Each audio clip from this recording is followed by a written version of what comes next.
श्री केवलानंद श्री मोहनदास जी महाराज श्री गुरुवदी साहब केवला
स्वराज करुणेश कैवल की शिवत करुणा सागर भगवान की कैवल धाम की मोहनदास जी महाराज भगवान दास जी महाराज गोवर्धन दास जी महाराज સર્વ સંતન ગુરુ ગાદી સાક્ષાત કથા પ્રારંભ સમય કા જય જય સાત કૈવલ સાહેબ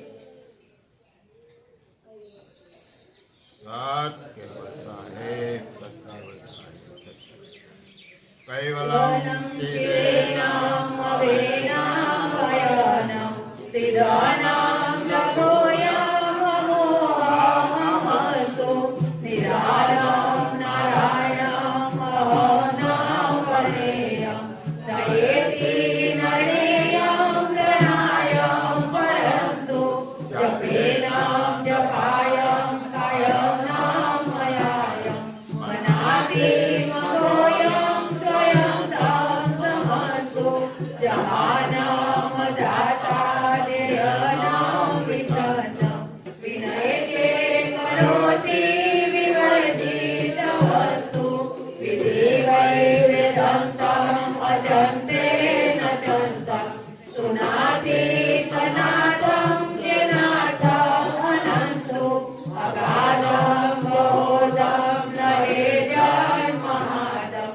કુબેરમ જયમં નમામિ નમસ્તુ શિવાત કરુણા સાગર ભગવાન કૈવલ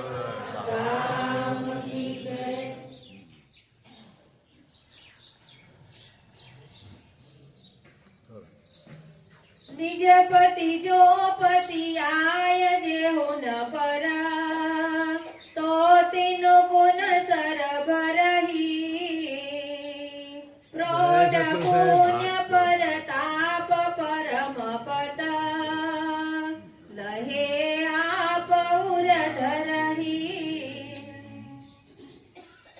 દયાળુ પરમ ગુરુ કરુણા સાગર ભગવાન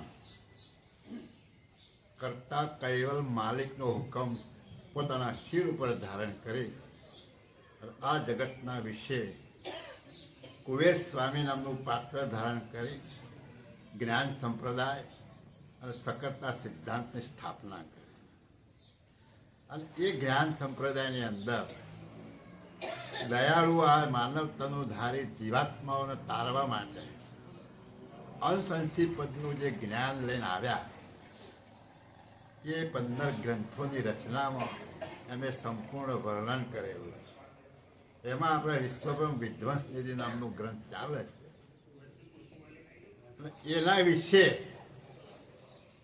કરતા માલિકને કેવી રીતે મળાય, સુધર્મ અને ધર્મ વિશેની જે વાત કરી એમાં આગળ કહેશે કે નિજ પતિ જો પતિ યા જેહુન પર તો તેનું કોણ સરભર હે. જો કરતા માલિક ને દ્રષ્ટિ તમારા ઉપર હોય, તમારા ઉપર પ્રેમ હોય, એમણે બતાવેલું જે ધર્મની વાત કરી એ પ્રમાણે તમારું જો આચરણ હોય અને તમારા ઉપર એની જો પ્રેમ ભરી દ્રષ્ટિ થાય તો જગતમાં તમારી બરોબર કોઈ આવી શકે ખરો? કારણ કે તમારા ઉપર હેત કોનું આવ્યું? જગતના સર્જનહાર. એમણે બતાવ્યા પ્રમાણે તમે એના પથનું પાલન કરો છો, એની રહેણી કહેણીમાં રહી અને એના લક્ષ્યનું ભજન કરો છો તો એમનું હેત તમારા ઉપર ઉતરે અને એ હેત જો તમારા ઉપર આવે તો આ જગતમાં તમારી બરોબરી કરી શકે એવો કોઈ જન હોય નહીં. તો દયાળુ કહે છે કે પ્રૌઢ પૂર્ણ પ્રતાપ પરમ પદ રહે આબોર ધર. આવા તમારા પુણ્યનો પ્રતાપ જાગૃત થયો હોય તો આ સર્જનહાર માલિક તમને એના ઉરમાં ધારણ કરી અને તમારા ઉપર એમનું હેત વરસાવે. આગળ જે ચોપાઈઓ આવી એની અંદર આપણને બધું વર્ણન કર્યું. દર પૂનમે તમે આવો છો તો એ કથા તમને શ્રવણ કરેલી કથાનું કેટલું યાદ છે એના ઉપરથી તમને નક્કી થઈ કે આગળ શું કહી ગયા છે. જો એ યાદ નહીં હોય તો અહીંથી નવું ચાલુ થશે, તમારા મગજમાં એ વાત ઉતરશે નહીં. એટલે તમે અહીંયા આવો અને કથાનું જે શ્રવણ કરો એમાં તમારે યાદ રાખવું કે કયા કયા મુદ્દા બાપજી બોલી ગયા આપણા માટે. અને એ જો યાદ હશે તો તમને આ ગ્રંથ સાંભળવામાં અને આગળ જે કથા ચાલે એમાં તમને મોજ આવે. એનું અનુસંધાન હશે તો. અને પેલું જો બાષ્પીભવન થઈ ગયું છે તો એ નવું પાછું તમારે યાદ કરવું પડે શું કહી ગયા હશે. એટલે એ કથા સાંભળી અને એ ઘેર 5-25 ચોપાઈ એનું અધ્યયન કરશો એટલે તમને એમાં સમજવામાં સરળતા રહેશે. કહેવાનો આશય શું છે કે પરમ ગુરુ જે જ્ઞાન આપવા માટે આવ્યા, આ શરીરને ચલાવનાર ચૈતન્ય અંશને જે જાણવાનો, એને જાણીને ઓળખીને એનો જે અનુભવ કરવાનો, એ અનુભવની રીતનું વર્ણન કરે દયાળ. કે હું જે તમને સમજાવું છું એ તમારે સમજમાં આવશે અને એ પ્રમાણે તમારું વર્તન થશે અને તમારી સુરતા ત્યાં જશે તો તમે તમારા સ્વરૂપનો અનુભવ કરી શકશો. એના માટે દયાળુ બોલ્યા કે તમારો પુણ્યનો પ્રતાપ હશે તો તમે આ પરમ ગુરુના વચનોને સાંભળવાનો લાભ મળે. અને એ વચનો સાંભળી અને એનો સાર અસારનો જો નિર્ણય તમારે કરવામાં શક્તિ હશે તો તમે તમારા સ્વરૂપને સમજી શકશો અને કરતા માલિકને પણ સમજી શકી અને એનો અનુભવ કરી શકશો. હા, લહે ઉર વિનાશ અંશ કો તો પુન રહી કમિતાઈ સસુ વિસરે જો મિલે માત કો કરતા અંશ ત્યોતાઈ. લહે ઉર અવિનાશ અંશ કો તો કુન રહી કવિતાઈ. જો આ જગતનો સર્જનહાર માલિક જ તમને ઉર્માં ધારણ કરે તો તમારામાં કોઈ પછી ખામી રહે ખરી બાકી સમજવાની? ક્યારે તમે સમજી શકો? આગળ જે ચોપાઈઓની અંદર આગમાં તમને બાપજી જે વર્ણન કરી ગયા, જે સુધર્મની વાત કરી, જે રહેણીની વાત કરી, કેવી રીતે રહેવું, એ સાધુ સંન્યાસીઓને હરિજન બધાને બાપજીએ બોલ્યા. અને એ પ્રમાણે જો વર્તન કરશો તો કહે કે લે ઉર અવિનાશ અંશ કો, તો આ કરતા માલિક એના ઉરમાં તમને ધારણ કરશે. કઈ રીતે? સસુ વિસરે જો મિલે માતકુ કરતા અંશ તબ થાય. દાખલો આપ્યો. કેવી રીતે? કે કોઈ બાળક કોઈ મેળામાં તમે ફરવા ગયા હોય અને તમારું બાળક ખોવાઈ જાય અને પછી એ બાળકનું જે રુદન છે એને કોઈ લઈ જાય પોલીસ સ્ટેશનમાં લઈ જાય, પોલીસ વાળા એને બિસ્કીટ આપે, રમકડા આપે, ઘણું આપે, પણ એમાં એનું ધ્યાન જતું એ શેના માટે રોવે છે? એના મા બાપને મળવા માટે, એની માતાને મળવા માટે જે રુદન કરે. બધી સઘળી વિભૂતિ એટલે ખાવા પીવાનું આપવા છતાં એમાં એને રસ નથી. એને રસ શેમાં છે? પોતાની માતામાં, પોતાના પિતાને. એમ કહે છે કે જેવી રીતે બાળક વિછળી ગયું હોય અને એનું જે રુદન જે છે અને પછી એની માતા મળે તો એને કેટલો આનંદ થાય, અને માતા પિતાને આનંદ થાય અને એને પણ.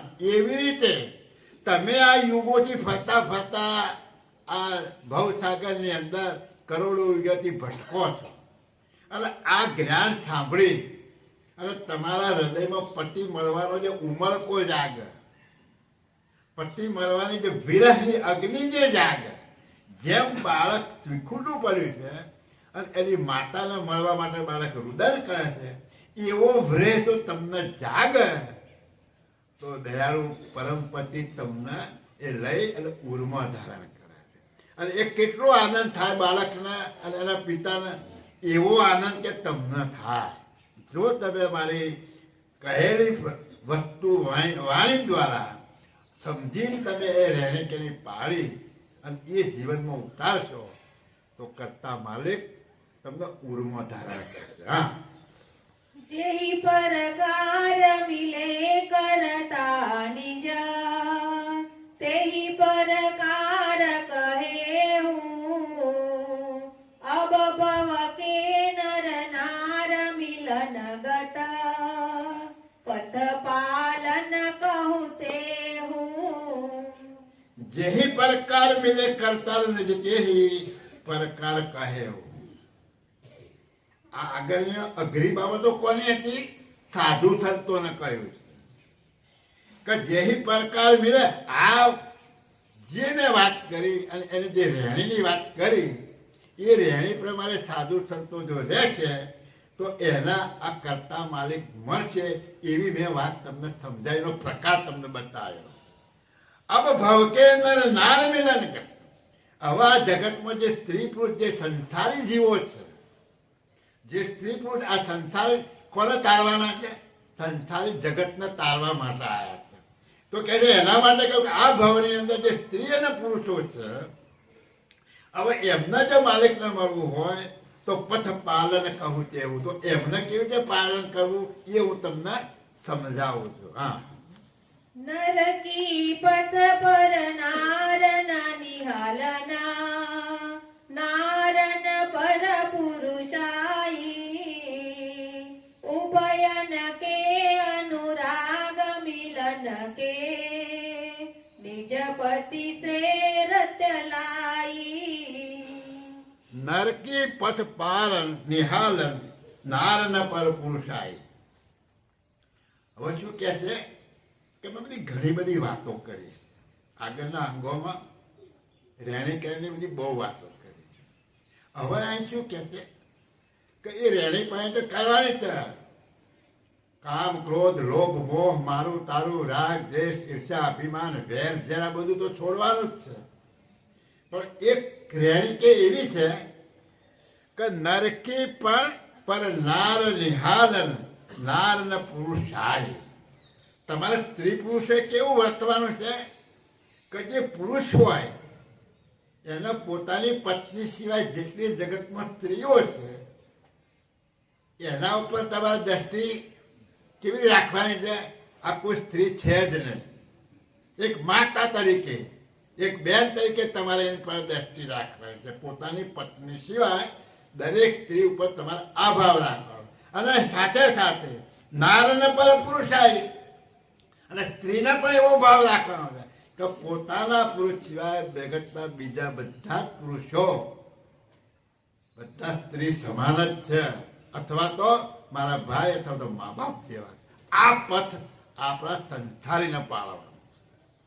આમ તો ઘણા જગતની અંદર બીજા મત પંથો છે, એમાં ઘણું આપણે વાંચેલું છે. એની અંદર જે આ બ્રહ્મચારીની વાત આવે છે એમાં મેં 2-4 જગ્યાએ મહાપુરુષની વાત એવું વાંચવામાં આવ્યું કે ભાઈ તમે આ સંસારની અંદર પતિ પત્ની તરીકે એક પત્નીને એક પુરુષ તરીકે જીવનભર રહ્યા હોય તો તમે બ્રહ્મચારી જ છો. તમારા માટે એ બ્રહ્મચર્ય જ છે.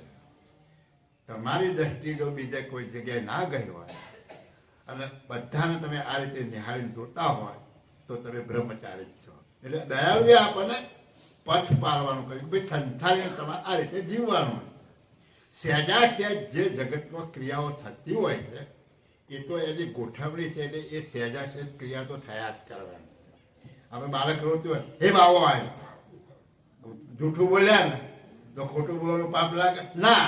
આ સહેજા સહેજ ક્રિયા. આ કઈ ક્રિયા છે? સહેજા છે. આમ જતા હોય પગની અંદર કીડા મકોડા કેટલાય મરી જાય તો એનું પાપ લાગતો તો તમે કયા દાળ છૂટો? પછી સહેજા સહેજ ક્રિયા. એ કઈ ક્રિયા છે? એ સહેજા સહેજ. તમારો એમાં કોઈ ભાવ નથી. તમારો એમાં કોઈ ભાવ નથી. પાપ અને પુણ્ય કોને લાગે? કે તમે અંતરના હૃદયથી કોઈનું અહિત કરવાનો ભાવ ઊભો થાય એનું નામ જ પાપ. અને કોઈ પણ વ્યક્તિને સારું ઈચ્છો તો એનું નામ પુણ્ય. બસ બીજી કોઈ પાપ પુણ્યની વ્યાખ્યા નથી. જો પાપ પુણ્યની વ્યાખ્યા કરવા જશો તો એકના માટે પાપ છે અને એકના માટે પુણ્ય છે. એકના માટે પાપ છે અને એકના માટે પુણ્ય છે. એટલે તમારું હૃદય શુદ્ધ હોવું જોઈએ. કોઈના પ્રત્યે કોઈને દુઃખદાયક ન થાય એવું વર્તન અને એવો ભાવ આપણો હોય એટલે એ પુણ્યનું કામ, એમાં પાપ નથી. અને કોઈ પણ વ્યક્તિને દુઃખ દેવાનો ભાવ ઉભો થાય, એનું અહિત કરવાનો ભાવ થાય તો એ પાપ છે. એટલે દયાળુ આપણને આ પથ પાલનની વાત કરે છે કે ઉભયન કે અનુરાગ મિલન કે નિજ પતિ સે રત લાઈ. એટલે આ સ્ત્રી પુરુષોએ આ ભાવથી રહી અને પતિને મળવાનો ભાવ તમારે ઊભો કરવાનો, અને એ ભાવથી તમે આ એમને જે જગતની અંદર આ ગ્રંથોની અંદર દયાળ જે રચના કરી અને એ ગ્રંથોનો અભ્યાસ કરી અને એ બધું ગ્રહણ કરીને તમારા નિજ સ્વરૂપને પ્રાપ્ત કરવા માટે એની જે રહેણી બતાવી એ રહેણી પ્રમાણે રહી અને સતત તમે એની આરત કરશો તો તમે સ્વરૂપે થઈ અને કર્તા માલિકની એકતા કરી શકશો. પણ ક્યારે આપણે કોનું માનવાનું છે? પરમ ગુરુના વચનોનું માનવાનું. બીજા કોઈ મારા તમારા જેવાની વાત માનવાને તારવા કોણ આવ્યું છે? પરમ ગુરુ તારવા. એટલે એ જે સમજાઈ શકે એવું બીજો કોઈ સમજાઈ શકે એમ નથી. હા, અરુણ કે અવિલોકન કરહી નિજ પતિ પરમ અરે કી બિન કિરતાર કરત દેવન સે કોઈ નહીં કાજ સરે કી. और अनेक अनेक अविलोकन करही निज पति पर अरे की बिन करतार करत देवन છે કોઈ નહીં કાજ સરે. એ દાખલો પેલો પતિ પત્નીનો આપણને દાખલો આપેલો. તો ઓર અનેક અવિલોકન કરી નિજ પતિ પરમ ગુરુ પરમ પતિ સિવાય જો તમે બીજાની ચાહના કરશો, બીજાને એટલે દેવોની, શું કહેવાય કે બિન કરતાર કરત દેવન છે. જગતમાં અન્ય દેવો ઘણા છે. જેમ તમે ઘરની અંદર રહો છો, જેઠ હોય, સસરા હોય, દિયરો બધા હોય ઘરમાં, પણ એ સ્ત્રી પોતાના પતિ સિવાય બીજાના પ્રત્યે ભાવ કેવો છે? સહેજા છે. પતિનો ભાવ એના ઉપર છે. એમ પુરુષનો ભાવ ઘરમાં બધા બેન હોય, માતા હોય, આપણે ભાભી હોય, કાકી હોય, મામી હોય, પણ એના પ્રત્યે કેવો હોય? સહેજા સહેજનો ભાવ હોય. પત્ની જેવો ભાવ એના પર હોતો. એટલે દયાળુ તમને સમજાવે કે આ જગતમાં બધા દેવો ઘણા છે, પણ એ દેવોથી તમારા સ્વરૂપે નહીં થઈ શકશો અને એ દેવો તમને કોઈ મોક્ષ નહીં આપે. તમે જેમ ઘરની અંદર બીજા સભ્યો સાથે વર્તન કરો છો એવું એ દેવો સાથે વર્તન કરો કે ભાઈ એ દેવોથી સારું કરજો. તમે તમારી રીતે અમને મદદરૂપ છે બધા, પણ તમને આ જગતમાં મોકલનાર, આ ઘાટની અંદર પ્રવેશ કરાવનાર અથવા તો આ ઘાટને ચલાવનાર ચૈતન્ય અંશનો માલિક કોણ છે, તમારું નિર્જગર કયું છે, એ સમજવા માટે તમારે ફક્ત કરતા માલિકનું જ અવિલાન કરવાનું. અને એનું અવિલાન કરશો તે પતિવ્રતા ધર્મ કહેવાય છે. કેવો કહેવાય? પતિવ્રતા ધર્મ. જગતની અંદર ઘણી બધી પતિવ્રતા સ્ત્રીઓ થઈ ગઈ, બરાબર. એમણે કોઈ હોમ હવન યજ્ઞ જપ તપ નતા કર્યા. દાખલા તરીકે અનસૂયા, તો એને કયો ધર્મ પાડ્યો? તો પતિવ્રતાનો ધર્મ. તો બ્રહ્મા વિષ્ણુ મહેશ એના આગળ આવ્યા અને ભિક્ષા માગી. તો ભિક્ષા આપવા ગયા કે આ રીતે ને, તો કેવી રીતે? તો કે વસ્ત્ર ધારણ કર્યા સિવાય એમને ભિક્ષા આપો. હવે બને તો એને શું કર્યું? ઘરમાંથી પાણી લઈને થાય તો એને 6 મહિનાના બાળક બનાવી દીધા. તો આ શક્તિ શેનામાં આવી? પતિવ્રતા ધર્મની શક્તિ, ઉર્જા ઊભી થઈ. આ બ્રહ્માંડની અંદર આ અનેક પ્રકારના જે ઘાટ બનાવ્યા છે એમાં સર્જનહાર માલિકે એવી ઉર્જા ભરેલી છે કે એ આપણે સમજી શકતા. પણ જેણે જેણે આ ઉર્જાને પ્રાપ્ત કરી, એણે આ વિભૂતિ જે સમજ્યા, એ જગતની અંદર મહાપુરુષો તરીકે પૂજાય. સદાય સાહેબે એ વિભૂતિનું પ્રદર્શન કર્યું. એને આપણે ચમત્કારો કહીએ છીએ. એ ચમત્કારોના આધારે જગતના જીવો એના મહાપુરુષો અથવા તો ભગવાન કે દેવો તરીકે માને. પણ વાસ્તવમાં એ શું છે? આ બધા જ ઘાટમાં વિભૂતિ છે, પણ આપણને વિભૂતિની ખબર નથી. એટલે દયાળુ કહેતા કે તમારી આદત એક કરતા માલિક પ્રત્યે હોવી જોઈએ.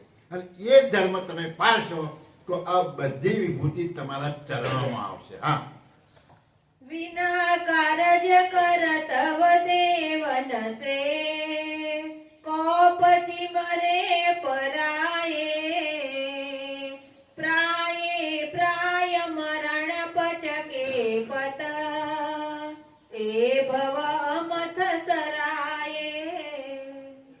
તમે જગતમાં મહાપુરુષો થઈ ગયા, એને પૂજનીક છે, વંદનીય છે, એ બધું ખરું, પણ એ સર્જનહાર માલિક નથી. શું છે? એ સર્જનહાર એમણે આ જગતની રચના નથી કરી, અને એ જેણે જગતની રચના કરી હોય એની પાસે સત્તા હોય. તમને મોક્ષ ગતિ આપવી અથવા તે ધામમાં જવાની સમજણ કોણ આપે? જેણે સર્જન કર્યું છે એનું જ્ઞાન છે, એ તમને આ સમજણ આપી શકે, બીજો સમજણ આપી શકતો. એટલે દયાળુ કહે છે કે આવી રીતે તમે જો બીજાને ભગવાન સત્તા સર્જનહાર તરીકે માનતા હશો, પણ એણે સર્જન કરેલું નથી, એટલે એનાથી તમારું આ કારજ ચાલવાનું નથી. કયું કારજ? માય માય મરણ પચપચ કે વારંવાર પ્રાય વારંવાર જન્મ મરણનું જે ખેલ છે, એ જન્મ મરણનો ખેલ તમારો બંધ થવાનો નથી. એ ભવ અમથે અમત સરાય.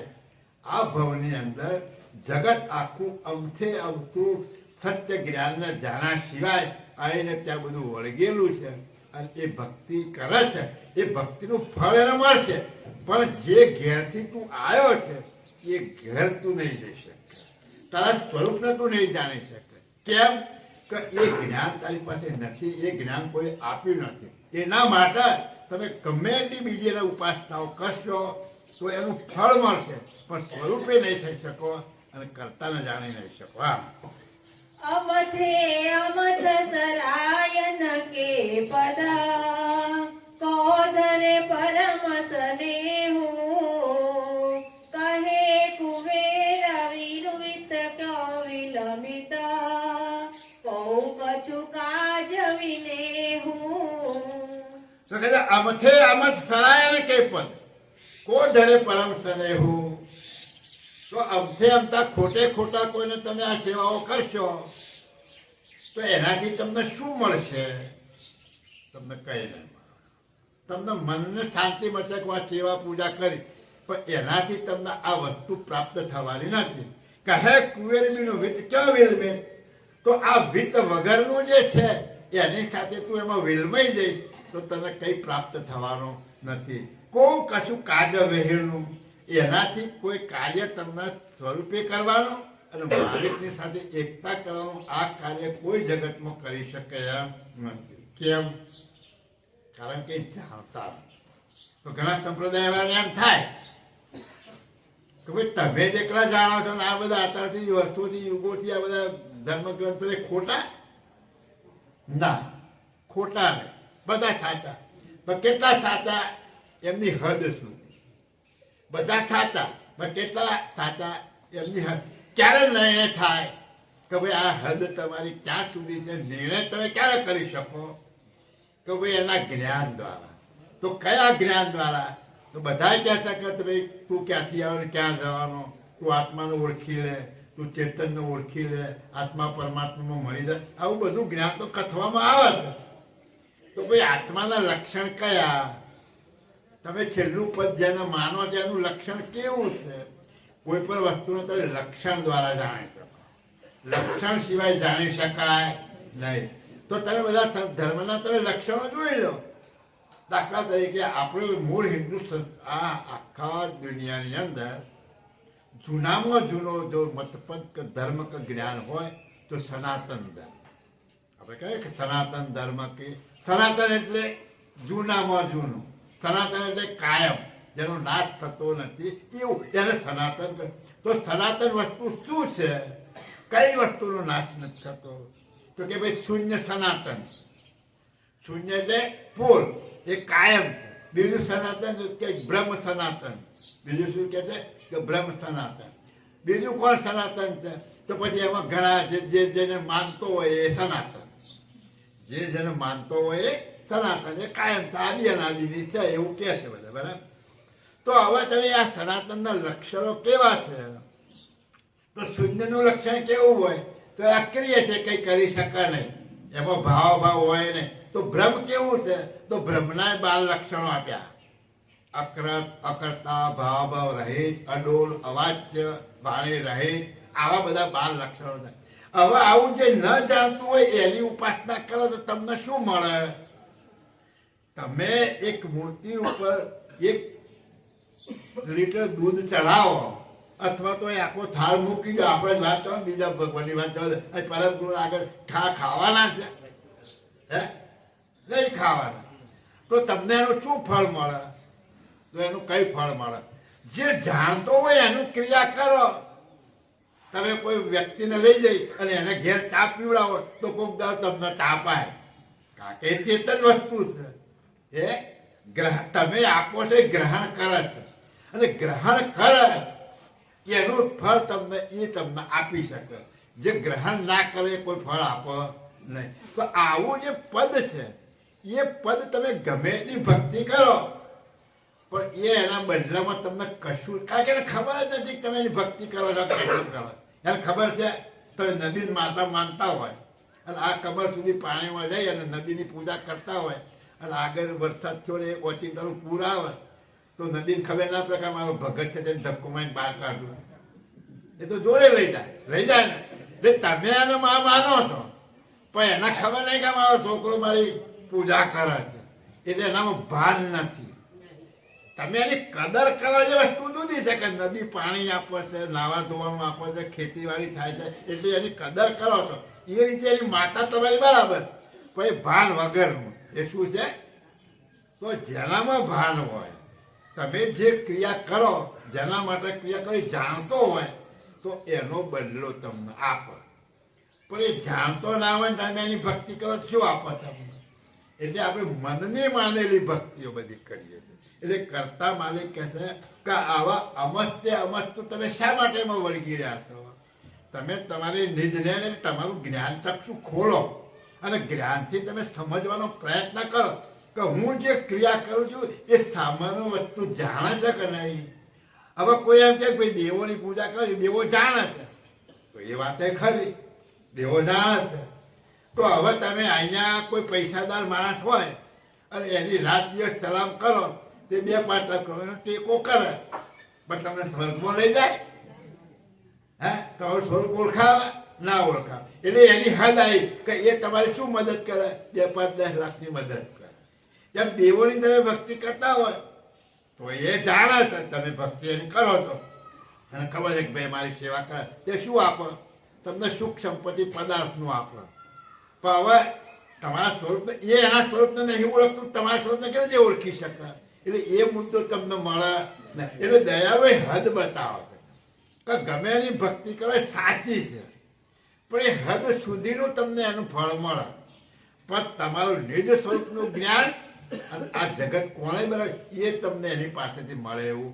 એટલે અમથા તમે અમથતા આવી ઉપાસનાઓ કરતા તમે કદર કરજો, બધા વંદન કરજો, એની છૂટ છે.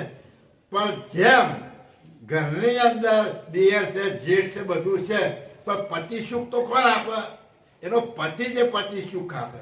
તો આ જગતમાં જેટલા બધા દેવ દેવતાઓ અને મહાપુરુષો છે એ બધા તમને મદદરૂપ થાય ખરા, પણ પતિનું સુખ કોણ આપે? જે તમને મોકલનાર છે એ જ પતિ સુખ આપી શકે, બીજો કોઈ પતિ સુખ તમને આપી શકે નહીં. હા, तिनके अनुभव कहूँ तमनकु करामल सकल करीने जिनते समझ तुम सर्वज्ञे पीछन परे फरीने. સિદ્ધાંત 24માં ચાલે છે. આ 24માં સિદ્ધાંતની અંદર કર્તા કોને કહેવાય અને ક્રત કોને રાખ્યું, ક્રત કેવું છે અને ક્રતમાં કોને ખબર નહીં પડતી, એ બધું આમાં આવે છે. એટલે કહે કે તિનકે અનુભવ કહું તમનકુ કરામલ સકલ કરીને જીનતે સમજ તુમ સર્વજ્ઞ પીઠ ન પરે ભરીને કે. હવે આ જે આચાર્યો જે મહાપુરુષો થઈ ગયા અને એમનો જે અનુભવ છે એ દેવોનો અનુભવ કેવો છે એ હું તમને કહું છું. આની અંદર તમે તૈયાર થજો સાંભળવા માટે. એની જે કરામત કરી છે આચાર્યોએ, જે કરામત કરીને તમને ભગવાન તરીકે સ્થાપના કરીને તમને પૂજા વળગાડી દીધા, પણ દયાળુ પરમ પૂજ્ય કે એ સમજણ કેવી છે એવું તમને સમજાવું છું.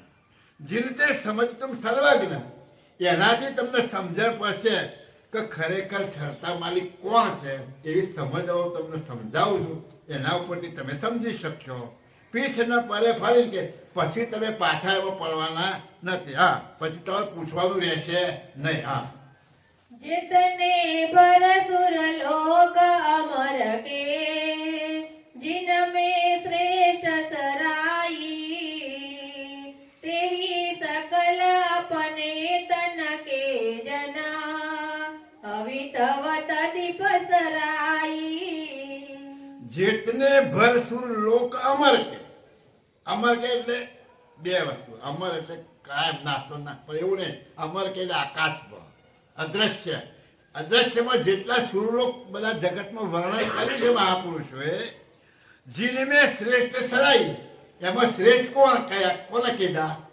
બ્રહ્મા વિષ્ણુ ને મહેશ. જેટલા દેવો છે એમાં આપણે હિન્દુ સંસ્કૃતિમાં શ્રેષ્ઠ કોને કીધા? બ્રહ્મા વિષ્ણુ મહેશ. બરાબર. બીજા તત્વોને કીધા, પૃથ્વી જળ અગ્નિ વાયુ, આને બધા દેવો કીધા.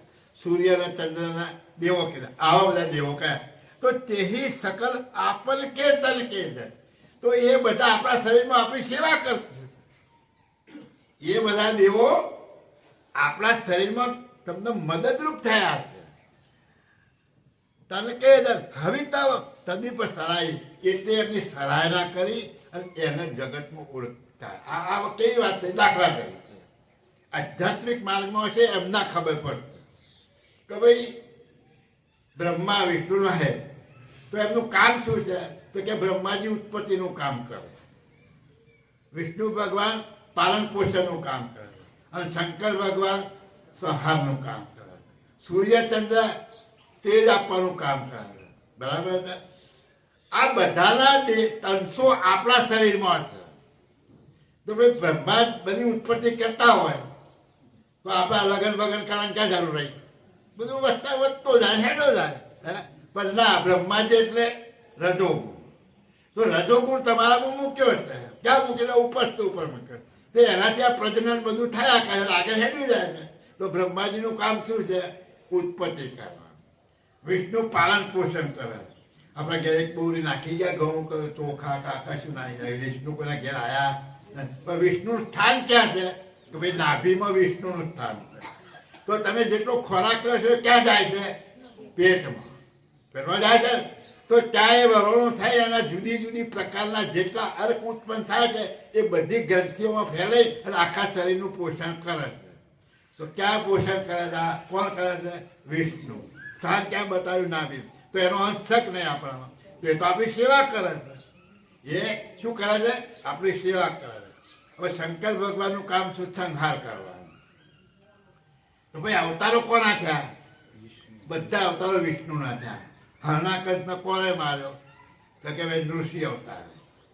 તો કોનો અવતાર હતો? તો કે વિષ્ણુનો અવતાર. તો રાવણને કોણે માર્યો? તો કે રામે. તો કોનો અવતાર હતો?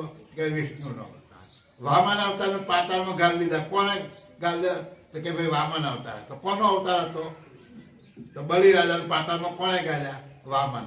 તો વિષ્ણુએ આ કામ તો કોણ કરે છે? કંસને કોણે માર્યો? કૃષ્ણએ. અવતાર કોનો? વિષ્ણુ. તો મારવાનું કામ તો વિષ્ણુ કરે છે. પેલાને વગોવો છો તમે? શંકર ભગવાનનું કામ વગોવો છો. પણ ના, મારા ક્યારેક કોઈ તમો ગુણ વ્યાપક થાય તો મારે. તો શંકર શિવ કોણ છે? તમો ગુણ છે. એ શિવનું રૂપ છે. તો દરેકમાં તમો ગુણ છે કે નહીં? અત્યારે કેટલું શાંતિથી ચાલે છે. અત્યારે વિષ્ણુનું કામ ચાલે છે. અને તો હરી કરે તો તરત તમો ગુણ વ્યાપ. તો મારા કોણ? તમો ગુણ. એટલે શંકરનું કામ મારવાનું. સૂર્યચંદ્ર. તો આખે સૂર્યચંદ્રનો વાત છે, નાકે અશ્વિની કુમારનો વાત છે, કાલે દિગ્પાલ દેવોનો વાત છે. આ બધા દેવોના અંશો શરીરમાં તમારે મદદરૂપ છે. અને આપણે મરી જઈએ તો બધા દેવો પડ્યા કે ના પડ્યા છે? કઈ કામ કરે નહીં? કશું કામ ના કરે. તો તમના દેવો મદદરૂપ છે. હવે આના સર્જનહાર કહેવાય ખરા? ના, મદદરૂપ છે. એમની હદ પ્રમાણે તમને એનું કામ કરે છે. પણ ખરેખર છે એટલે જ આવ્યું કે તેહી સકલ આપન તન કે હવિતવ તદીપ સરાય. એમના અંશો આપણામાં રહેલા છે. ત્યારે આપણે એને ઓળખતા છે. આ આચાર્યોએ ઓળખાણ કરાવી. મહાન જ્ઞાની પુરુષો જે ઋષિમુનિઓ થઈ ગયા, એમનું સંશોધન કર્યું કે આ શરીરમાં કયા વિભાગમાં કયા કયા તત્વો કયા કયા ગુણ રહેલા છે અને એ તમને ગ્રંથો દ્વારા જણાવ્યું અને એમને દેવ તરીકે સ્થાપિત કર્યા. હા, અખિલ તંત મે દેવ ખરા પણા અતઈ મોજ મનુ તન મે એહી પરકાર મનુષ્ય તન દુર્લભા ક્રતા મિલે જેહી અન મે. બહુ સરસ ચોપાઈ. શું કહે છે કે અખિલ તંત્ર મેં દેવ ખરા પણ આખા બ્રહ્માંડમાં દેવો છે બધા બનાવેલા, બરાબર? અખિલ બ્રહ્માંડમાં દેવ ખરા અતહી મોજ મનુત, પણ મોજ ક્યાં છે? આ મનુષ્ય શરીરમાં છે. એ મોજ નહીં, એ મોજ છે કેમ નહીં જુઓ, એ સાબિત કરવું પડે ને ભાઈ. કારણ કે પરમ ગુરુ લખ્યું કોઈ ભીટકાઈ જાય તો કે ભાઈ અમને સાબિત કરી કાંઈ મજા છે ત્યાં મજા નહીં. હે પણ અહીં કોઈ હવન કરે અને 100 યજ્ઞ પૂરા થાય તો કે ભાઈ ઇન્દ્રનું ઇન્દ્રાસન જાય એટલે પેલા દુઃખ ઊભું થાય, થાય કે ના થાય? એટલે તરત અહીંયા આવે પેલો યજ્ઞનો ભંગ કરાવે કે ના કરાવે? દીધું. માતાજી શરીરમાં આવે અને ધૂણે પેલા ભુવા નાખી ધરી વારે નવરી રવાડી છે ને. હે આ દોડો જોઈએ ના દોડા ને એક હાલ બે હાલ વેણ હાલ બધું કરી અને એ 2 જણા જાય કલાક થાય બીજા 2 જણા આવે એટલે વળી પાસે પેલો માતાને બોલા, માતા નવરી જ નહીં પડવા દેતો. બોલો એને મજા છે કે મજા ભુવાન મજા છે, મજા ભુવા લે છે. એના પૈસા એક જલછાક કરાય છે અને માતાને હેરાન કઈ નાખે. અને પછી માતા વિચાર કરે મા તું એકદમ ભૂલ કર પછી તારી વાત છે. હે ભુવા જેટલા હશે ને બધા દુઃખી છે. કેમ કે આખી જિંદગી માતાનું લોહી પીધું હોય અને પછી માતાની ઝપટમાં આવે પછી દાંત કાઢે કે ના કાઢે. એટલે દેવો બધા જે દેવો છે રાતે દાખલો આપ્યો તમને. એટલે આ બધા જ દેવો સૂર્ય છે, બરાબર? હવે સૂર્ય એકદમ રજા પાડે તો હા, પણ રજા પાડે ખરો એને કામ આપ્યું છે એટલે બચારો એ ભક્તિ ક્યારે કરે? એટલે જે દેવોને જે કામ આપ્યા છે બધા કામ કર્યા. પવન દેવ લ્યો એ ભક્તિ કરે, એ ભક્તિ કરવા જતા શ્વાસ બાદ તો બંધ થઈ જાય, રવાનું બંધ થઈ જાય ના થઈ જાય. અગ્નિદેવ એ રજા પાડે તો તમે રોટલા જ કરવાનું બંધ થઈ જાય. એટલે આ બધા દેવોની જે ગણતરી કરે છે દાખલો આપું છું કે આ દેવોથી કશું થાય એવું નહીં. મજા કોના છે? મજા કોણ લે છે?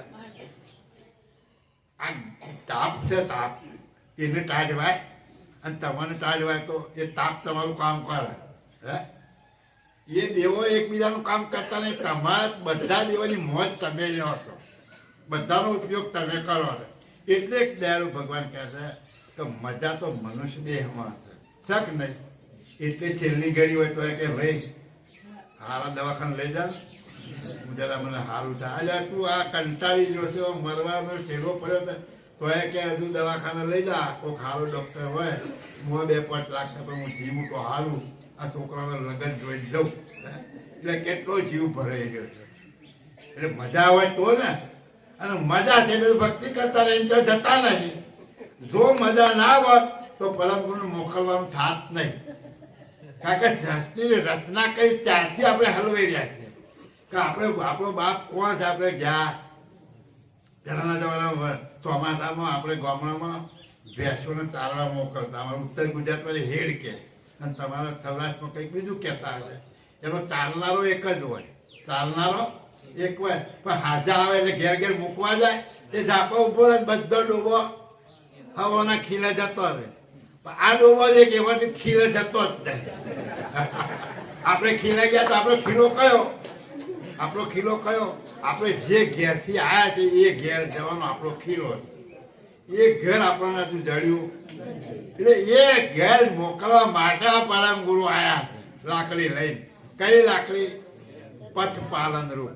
તમારા પથપાલન રૂપ ફોટી દ્વારા તમે કે આ રીતે તમે સીધા થાવ તો તમે આ ખીલે તમને મોકલી દે. એટલે દયાળુ કહે છે કે આ બધા દેવોમાં મોજ તો મનુષ્ય શરીરમાં જ છે. કારણ કે ભૂલા જ પડ્યા છે. પેલા તો કોઈ ભૂલા પડ્યા. પરમ ગુરુએ કહ્યું છે કે ભાઈ જે વિશેષ અંશો છે ને એ તો એ કોઈકનું કામ કરવા આવીને પાછા પોતાના ધામમાં જતા રહેશે. આપણે કોઈ દાડો પોતાના ધામમાં ગયા એટલે એના માટે જ દયાળુ પરમ ગુરુ આવ્યા. જબ જેહી તન કર તાર મિલન કે તેહી તન વરથન ખોઈ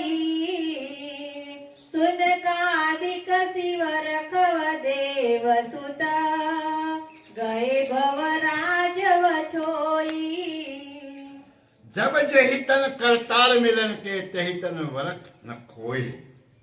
જે શરીરથી તું કરતા પ્રાપ્ત કરી શકે એવો મનુષ્ય દેહ તને મળ્યો છે.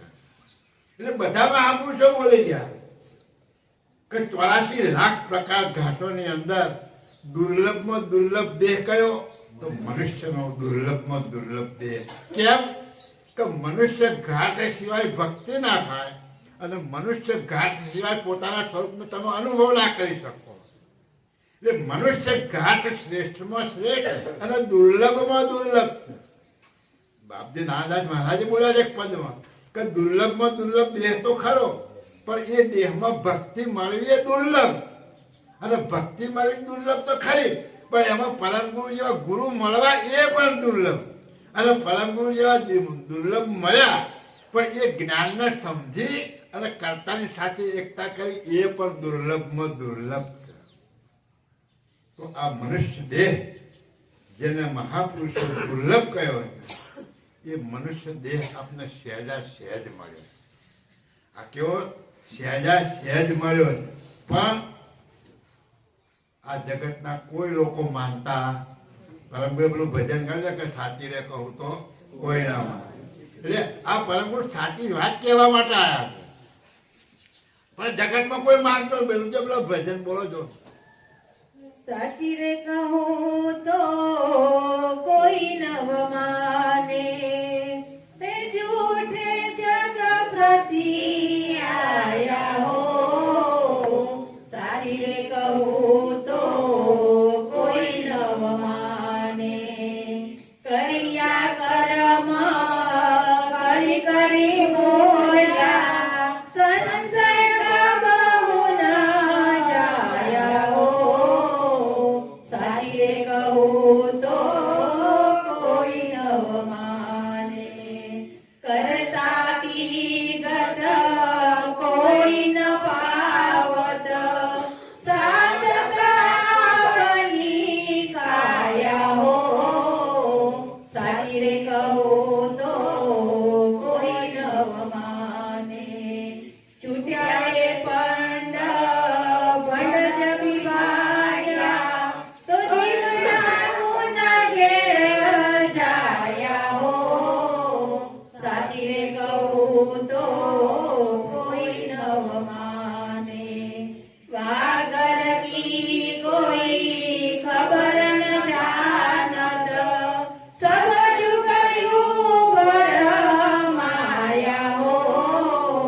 સાચી રે કહું તો કોઈ નવ માને, જીવ કી રે બુદ્ધિ શિવ ન પાવત, દીપક દર્શે નહીં બાના હો. સાચી રે કહું તો કોઈ નવ માને. સાચી રે કહું તો કોઈનો માને, જૂઠે જગ પ્રતિ આયા. પરમગુરુ કહે છે કે હું સાચી વાત જણાવવામાં આવ્યો છું, પણ સાચી વાતમાં કોઈ રસ નથી, જૂઠામાં બધાને પ્રેમ આવ્યો છે. છૂટ્યા રે પણ ભંડ જેવો ભાગ્યા તો જીવડા કુન ઘેર જાયા હો. વાહ ઘર કી કોઈ ખબર જ ન જાણત, સબ જુગયો ભરમાયા હો. છૂટ્યા રે પણ ભંડ જબ ભાગ્યા. આ પાત્ર વિરાઈ ગયું, પડી ગયું, મરી ગયું. આ જીવ કયા ઘેર ગયો એ કોઈને ખબર નહીં. છે કોઈને ખબર?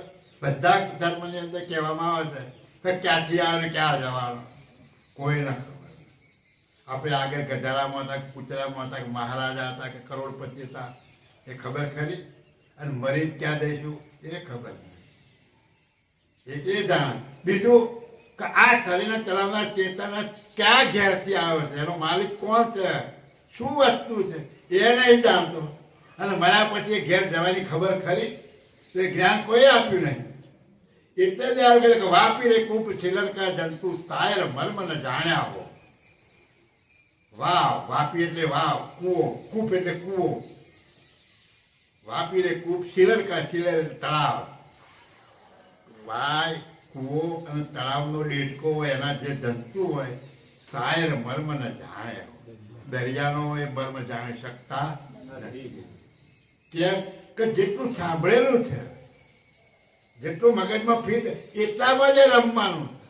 જ્યારે દ્રષ્ટિ બહાર કરે જ્ઞાનની અંદર સારા સારો નિર્ણય કરે, દરેક મતપંથોના જ્ઞાનને જાણી લે, દરેક મતપંથોને સમજવાનો પ્રયત્ન કરે અને પછી જ એનો નિર્ણય કરે, તો એ સાચી વસ્તુને જાણી શકે, નહીં તો જાણી શકતા નથી. એટલે દયાળુ કહે છે કે સાચી રે કહું તો કોઈ ન જાણે, જૂઠે જગ પ્રત્યે આખું જગત ભક્તિ કરે જ છે અને જગતનો કોઈ વાંક નથી. જગતના બધા જ જીવાત્માઓ તો ભોળા છે કે હું ક્યાં જઉં, કોની પાસે જઉં, મને સાચું સર્જનારનું જ્ઞાન પ્રાપ્ત થાય, એટલે બિચારા દોડે છે. અને જેના સંબંધમાં આવ્યા અને એનું જ્ઞાન એને સારું લાગ્યું એટલે એમાં જોડાઈ ગયા. એટલે જગતના જીવાત્માનો વાંક નથી કશું. તો પેલા આપનારા, એ આપનારાને ખબર નહીં કે હું બોલું છે સાચું છે ખોટું છે, એને ખબર નહીં. એને એથી મળ્યું છે, એથી એવું તમારે ચલાવે છે. પણ તમારે પારખી બનાવવાનું.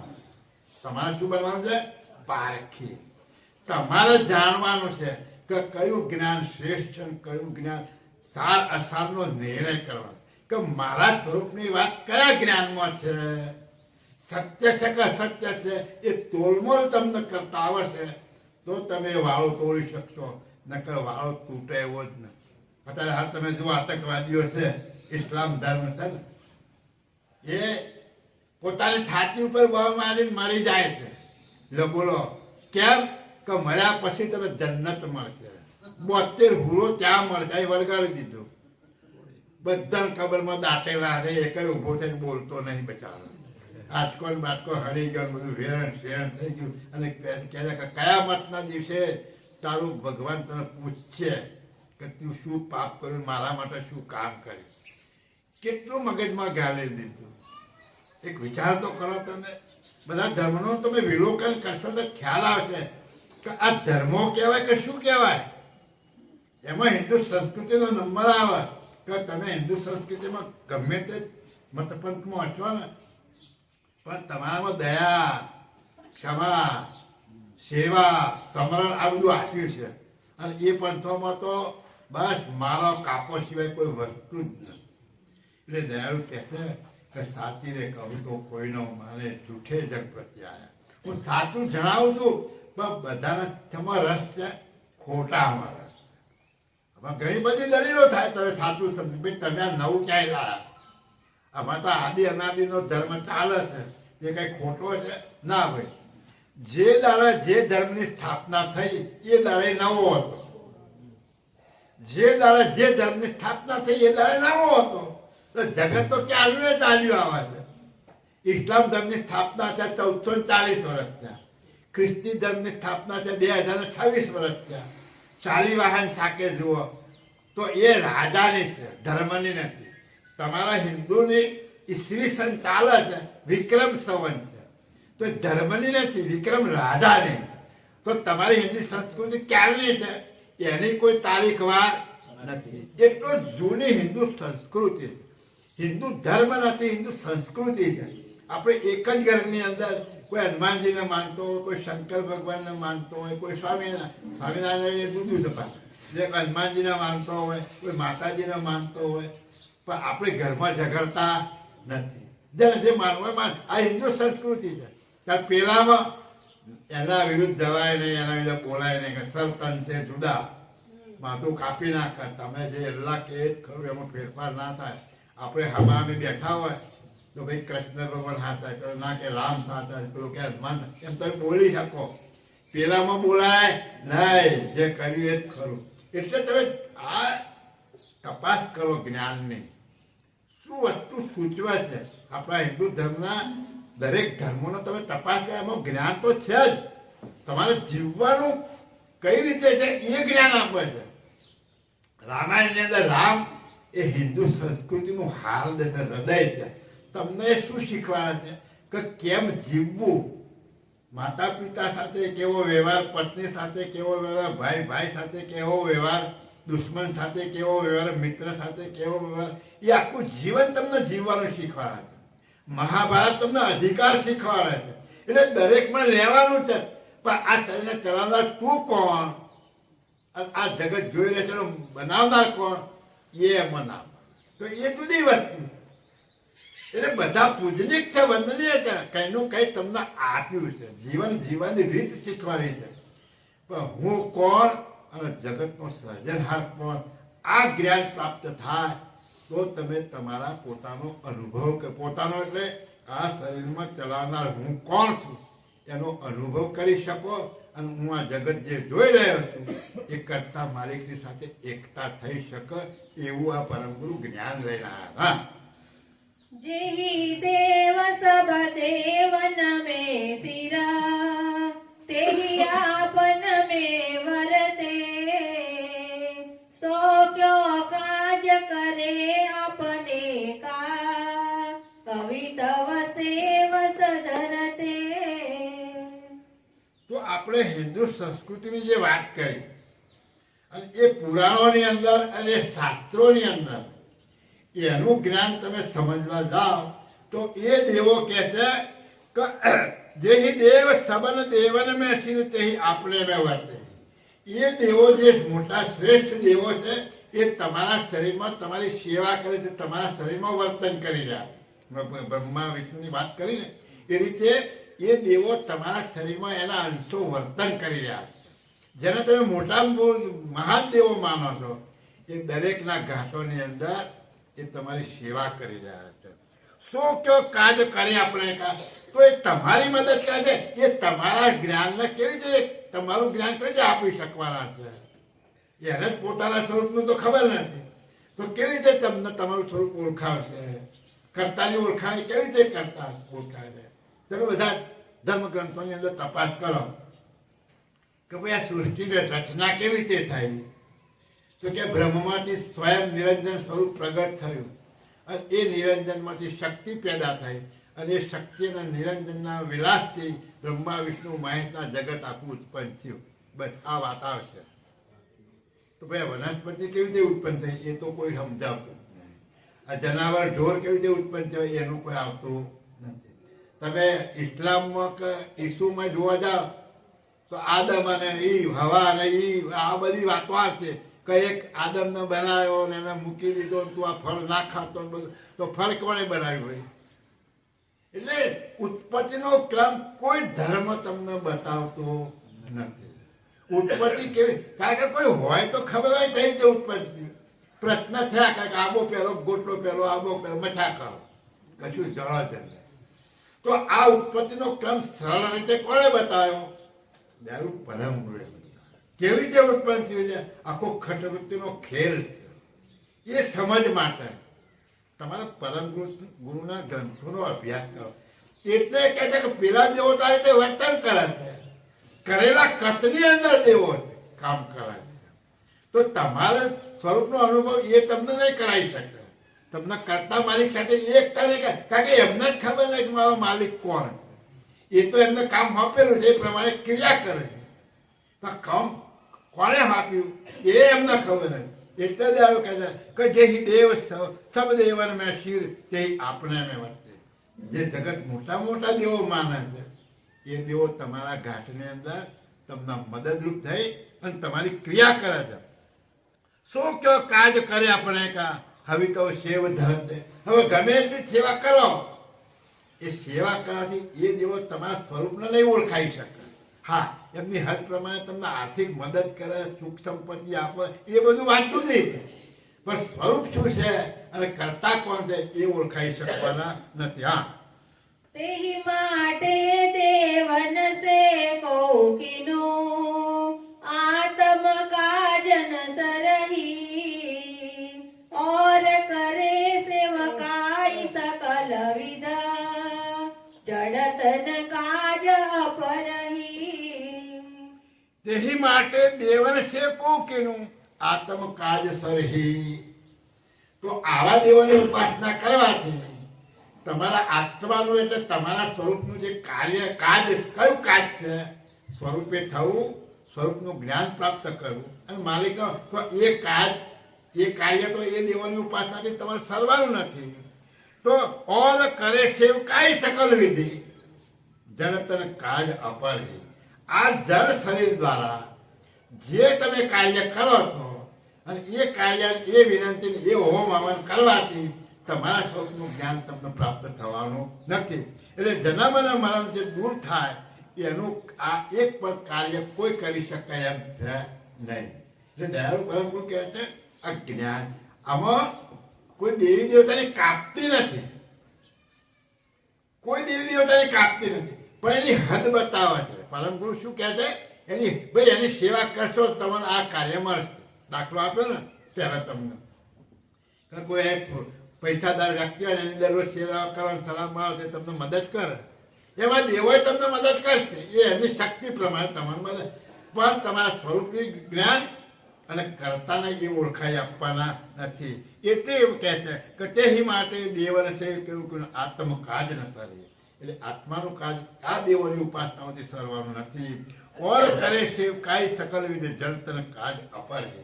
એટલે આ જળ શરીરથી આ કાર્ય અલગ છે, એનાથી તમારે આ થઈ શકતાનું નથી. હા, જબતે દેવ વિષ્ણુ અજ ભવલ્યો મુનિ અવતાર સમેતી ફેલ ફિતુર મિટાવન આવન ધરી ધરી તન ભવસેતી. જબતે દેવ વિષ્ણુ અજ ભવલ્યો એટલે વિષ્ણુ અજ એટલે બ્રહ્મા અને ભવ એટલે શંકર ભગવાન. આ ત્રણેય જે દેવ છે પૂરી અવતાર સમયથી એ લોકો આ જગતની અંદર ફેલ ફૂતર મેટાવલ આવે. અહીંયા કઈ ઉત્પાત મચ્યો હોય અને મહાન અંધકાર લાગ્યો હોય ત્યારે એ દેવો અવતાર ધારણ કરી અને આ જગત ઉપર આવી અને એ ઉત્પાતને મટાડી અને પાછા પોતાના ધામમાં જતા. આ કામ એમનું છે. એટલે અહીંયા આવે અને આવું કાર્ય કરી અને પાછા જતા રહે. ધરી ધરી તન ભાવ છે. આ જગતમાં એવા અવતારી પુરુષો આવે અને સમય સમયે એ આવા સારા કાર્ય કરી અને પાછા પોતાના ધામમાં જતા રહેતા હોય. હા, ફેલ ફિતુર દેહિત દાનવ કે તેહી મિટાવન સૂરે પણ કરતા નિજ સકલ આદ્ય કે જિનકે સકલ અધૂરે. એટલે આના જે વિશેષ અંશો છે એ આ જગતમાં આવી એનામાં ઝઘડા ટંટા મટાડી જાય. દેવોને દાનવોના ઝઘડા થતા હોય. દાખલા તરીકે પેલો જલંધર એક થઈ ગયો, એની પત્ની વંદા છે. હવે એ દેવોને બહુ ત્રાસ આપતો, એટલે જ્યારે લડાઈ થાય ત્યારે દેવો મથક એને પોગી ના આપે અને એનું મૃત્યુ ના થાય. કેમ કે વૃંદા સતી હતી અને એના સતીત્વના કારણે એનું મોત થતું નહોતું. એટલે હવે આ દેવોને લડાઈ થઈ. હવે આને મારવો કેવી રીતે? એટલે વિષ્ણુ ભગવાને જલંધરનું રૂપ ધારણ કરી અને એ લડાઈ ચાલતી હતી ત્યાં વંદા રાજા પોકી ગયા અને એનું સતીત્વ તોડાયું અને અહીંયા પેલો જલંધર મળ્યો. હવે ભગવાન કોને કહેવાય ભાઈ? સતીત્વ હાથમાં એનો ભગવાન કહેવાય કે સતીત્વ તોડાવે એનો ભગવાન કહેવાય? એટલે દેવો શું કામ કરે છે? દેવો જગતની અંદર પેલો ત્રાસદાયક હતો એટલે એને મારવા માટે એને આ કાર્ય કર્યું. ગમે તેવું સારું કે ખોટું પણ શાના માટે કર્યું? આ ત્રાસદાયક આતાના ત્રાસવાદી ને એ જમાનાના ત્રાસવાદી એના અવતાર ધારણ કરી અને એમને મારી અને એ પાછા પોતાના ધામમાં જતા રહેતા હોય. એટલે આ દેવો આવી રીતે કાર્ય કરે પણ તમારે એને પોતાના સ્વરૂપને ખબર નહીં અને કરતા કોણ છે એ પોતે જ કરતા થઈને બેઠા છે. હવે આપણે ક્યાંક ભાઈ રામ ભજન કરે, કોનું ભજન કરે? કે શિવનું. કે શિવ કોનું ભજન કરે? કે રામનું. લ્યો હે તો પેલા કોને કે વિષ્ણુનું, પેલો કે બ્રહ્માનું. હવે આપણે દાખલા તમે જુઓ જગતની અંદર ઘણા રાક્ષસોએ તપસ્યા કરી, દાખલા કે રાવણે, અને ઘણા અમર પદ માગ્યું. બ્રહ્માજી પસંદ થઈ જાય કે માગે એટલે કે અમર બનાવી દે. એટલે કે તો પ્રકૃતિની વિરુદ્ધ છે. અમે અમર બનાવી શકતા એટલે નક્કી થઈ ગયું તમે સર્જનહાર નહીં. આ પ્રકૃતિનો નિયમ એટલે પ્રકૃતિ શું છે એ એમને ખબર નહીં. પ્રકૃતિ શબ્દ બોલ્યા કે પ્રકૃતિના નિયમ પ્રમાણે જગત ચાલે છે. આવું નક્કી થયું ને તો પ્રકૃતિ શું છે એટલે કોઈને અમર કરી શકતા નથી. આ તો નક્કી થાય છે ને. એમના ધર્મ ગ્રંથો પૂજનિક છે, વંદનીય છે. એનું મંદિર બનાવવાનો જોપ તપ હોમ હવન કરો તો તમને મદદરૂપ થશે. તમને બધું આપશે. કદાચ એના ધામમાં પણ લઈ જશે. અને એ ધામ સુખનું ધામ છે એ પણ ખરું, પણ ક્યાં સુધી એ વળી પાછું તમારું પુણ્ય પૂરું થઈ જાય એટલે વળી પાછા ક્યાં જાઓ પાછા, એટલે પાછું આવીને આવવું પડે. એટલે જન્મ મરણ મટવાનું, આ આવવા જવાનો ફેરો મટવાનો. એટલે આવા દેવો જે છે મોટા એ અવતાર ખરા, પણ કેવા આ બધું કાર્ય કરવા માટે આ માલિકે એની ગોઠવણી કરે છે. કોને ગોઠવણી કરે છે? જગતના સર્જનહારે આ સૂર્ય ના બનાવ્યો તો આ જગત રહ્યા ખરું આપણે જીવી શકીએ? બધું બધા મરી જાય, કોઈ ના. તો શાના માટે બનાવ્યો? કે હું આજે ઘાટ બનાવીશ એ કયા આધારે જીવશે, કયા આધારે આનું કાર્ય ચાલશે? તો મારે સૂર્ય બનાવવો પડશે. તો ધારણામાં ધાર્યું તો સૂર્ય બનાવ્યો એમણે બનાવ્યો તો તમે આપણે એના પ્રકાશની અંદર ફરીએ છીએ, રહીએ છીએ, ખેતીવાડી ઉત્પન્ન થાય છે, અનાજ ખાય, આ બધું એટલે એની ગોઠવણી છે. આ કર્તા માલિકની કળ છે. અને એ કળની અંદર આખું જગત વિશ્વ બનાવ્યું છે. અને જેટલું ઉત્પન્ન થયું છે એ એકબીજાને મદદરૂપ છે. શું છે બધું? એકબીજાને મદદરૂપ છે. જો એકબીજાને મદદરૂપ ના હોય તો એકબીજાને નડતર થાય કે ના થાય? પણ એકબીજાને નડતર કોઈ નહીં. એકબીજાને મદદરૂપ. પાણી છે તમારે મદદરૂપ છે, આ પ્રકાશ છે, ગરમી છે મદદરૂપ છે, બધું મદદરૂપ છે ને. તમે આ વૃક્ષો છે તો મદદરૂપ છે. એમાંથી તમે ફળ ફ્રૂટ ખાઓ છો, ઔષધિ લાવો છો, ઔષધિ તમારા રોગને મટાડવાનું કામ કરે છે. અને તમે છો તેને પાણી પાવ છો. જગતની અંદર વરસાદ આવે છે, વરસાદ કોણ લાવે છે? જગતનો સર્જનહાર કોના માટે લાવે છે? તો આ બધી વંદનાઈ માટે લાવે. એટલે આખી ગોઠવણી કરતા માલિકની એવી છે કે અરસપરસ બધાને મદદરૂપ છે. અરસપરસ આખું વિશ્વ જે કંઈ બન્યું છે એકબીજાને મદદરૂપ છે. અને આ જગત ચાલ્યા જ કરે. એક વિચાર કરો કે આ જગતની અંદર વધારે વધ થતો તો કોનો થાય છે? મુરઘાનો અને બકરાનો. વધારેમાં વધારે કોનો મોત થાય છે? ખૂટી પડ્યા, ખૂટતો જ નહીં. સિંહને કોઈ મારવા જાય તો વાઘને કોઈ મારવા જાય, પણ એનો ટોળો વધતો જ નહીં. એને વધારવા માટે સરકારે નિયમો બનાવે કે ત્યાં જવું નહીં, એને વધવા દો, આ બધું કરવું પડે. કેવું બનાવે? નકર એ બધા વધી જાય. ઘેટો બકરાની જેમ તો હું દશા થાય. તમે શહેરમાં ના જીવી શકો, ટોળે ટોળો આવો બધો બોલો જીવાય. પણ એને સર્જન કેવું કર્યું છે કે જેનું માપ છે એટલા પ્રમાણે જ વચ્ચે થાય. પેલો ખૂટતો નહીં, પેલા વધી જતા નહીં. કેવી અદભુત રચના આપે. હવે આવી અદભુત રચનાનું કોઈ જ્ઞાન આપે છે ખરું? કોઈ આપણને આપતું નહીં. એમ કહે કે આ તો પ્રકૃતિનો ખેલ છે, બન્યા કરે, તેની મેળે બને છે. હા તો બધા મત પણ તો એમ જ કહે છે કે જગતનો બનાવનાર કોઈ છે જ નહીં. આ તો એને મેળે બને છે, ચાલ્યા કરે, આદિ ચાલ્યા કરે. આ 6 શાસ્ત્રો છે, એ 6 શાસ્ત્રોમાં આ પ્રમાણેના મત છે. એક કહે છે કે આનું પરમાણુ રૂપી જગત રહેલું છે.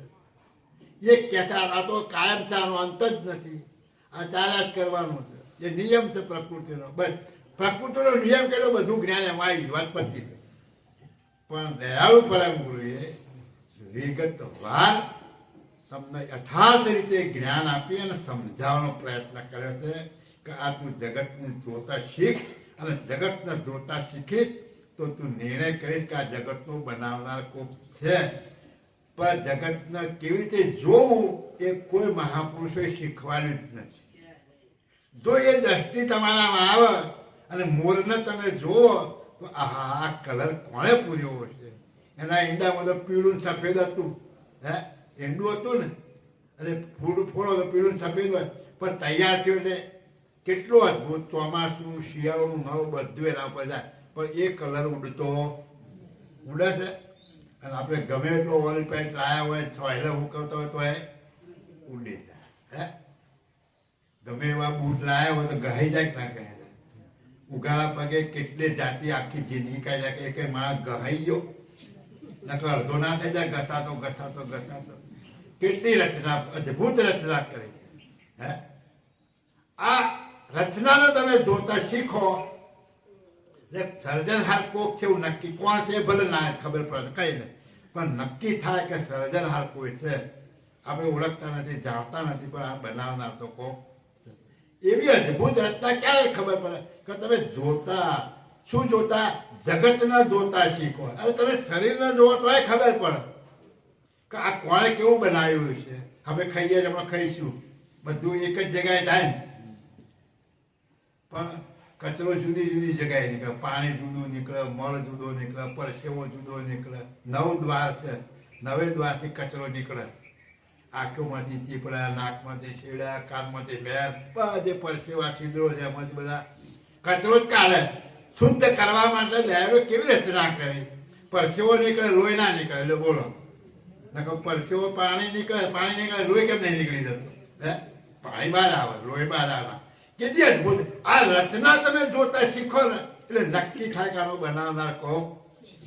પણ આપણે જોતા નથી શીખતા, એટલે પરમ ગુરુ એ શીખવાડે છે કે તું જગતને જોતા શીખ, તો આ જગતનો સર્જનહાર અને આ તારા શરીરમાં તું જોઈશ તો તને ખબર પડશે કે આ શરીરમાં હું કોણ છું, એ તને ખબર પડશે. હા,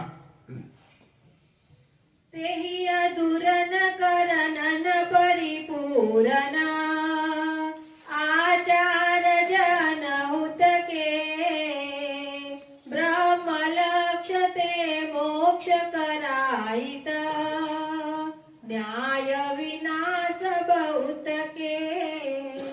તેહી અધૂરણ કરનાર પરિપૂર્ણ આચાર જ અનહૂત કે.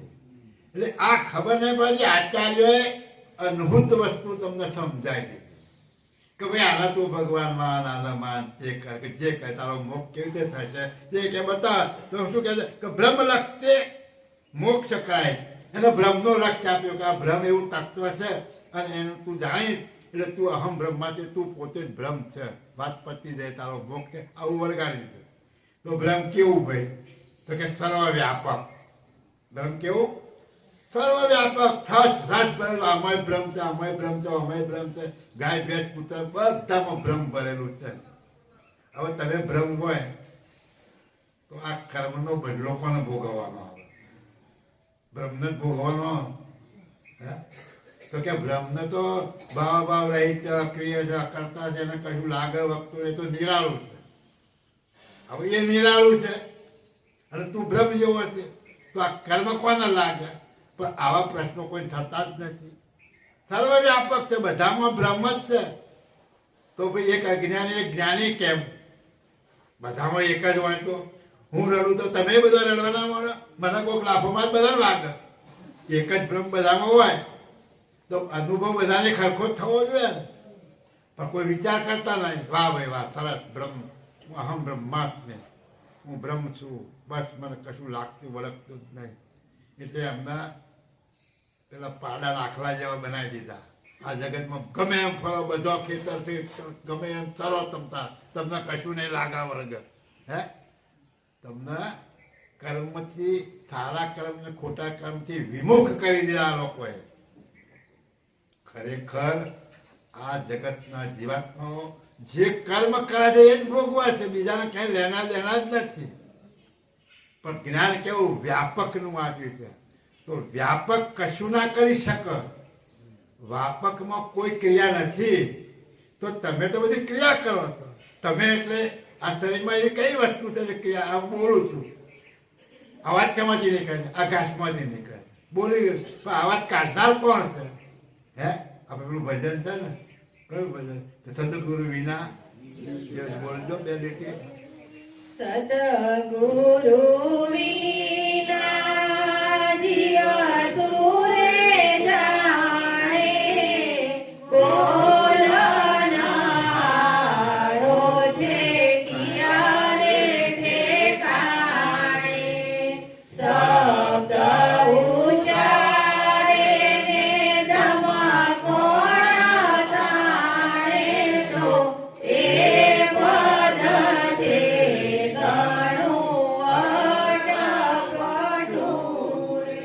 બોલો, હું કે છે કે સદગુરુ વિના જીવ શું જાણે, બોલન હારો કયા ઠેકાણે. આ બધા ઘાટમાં આ બોલી રહ્યો છે. કોણ બોલાવે છે? કયા ઠેકાણે છે?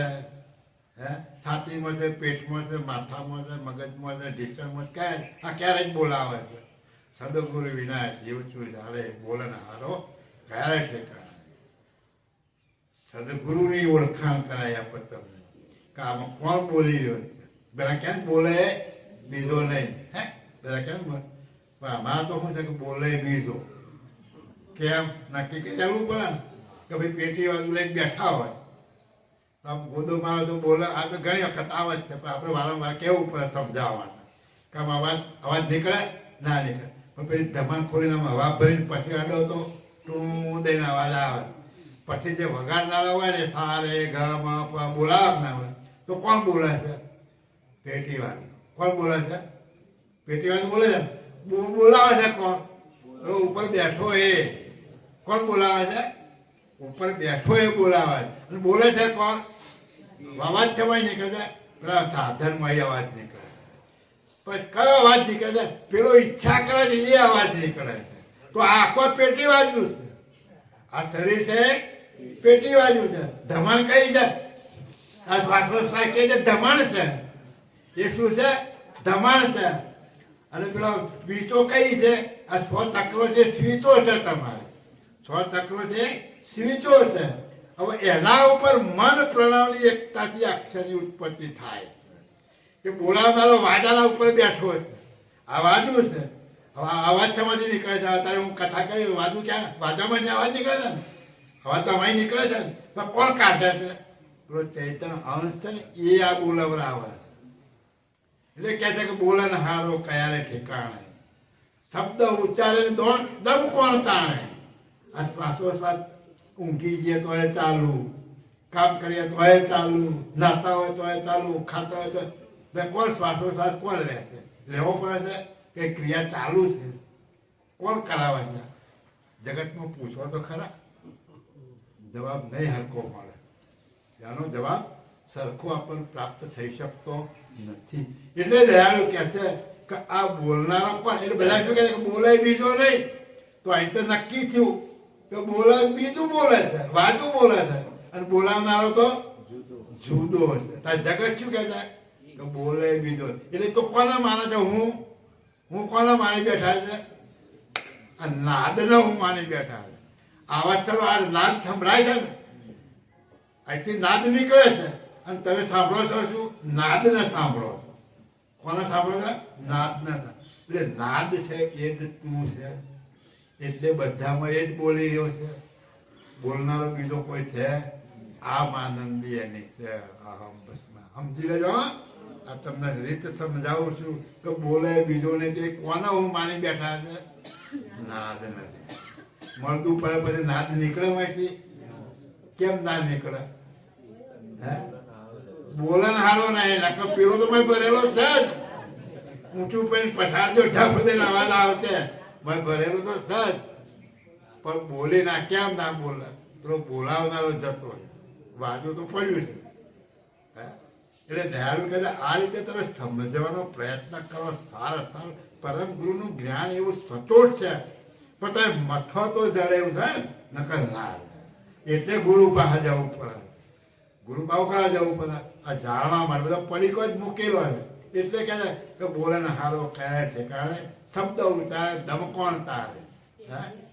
આ શબ્દ ઉચ્ચારે દમ કોણ તારે એ પદ ઘણું અટપટું છે. એટલે જગત માટે અટપટું છે, પરમ ગુરુના જ્ઞાન માટે અટપટું નથી. જગતને કહે છે કે એ પદ ઘણું અટપટું છે. અને એ જાણતા નહીં એ બધા નુગરા.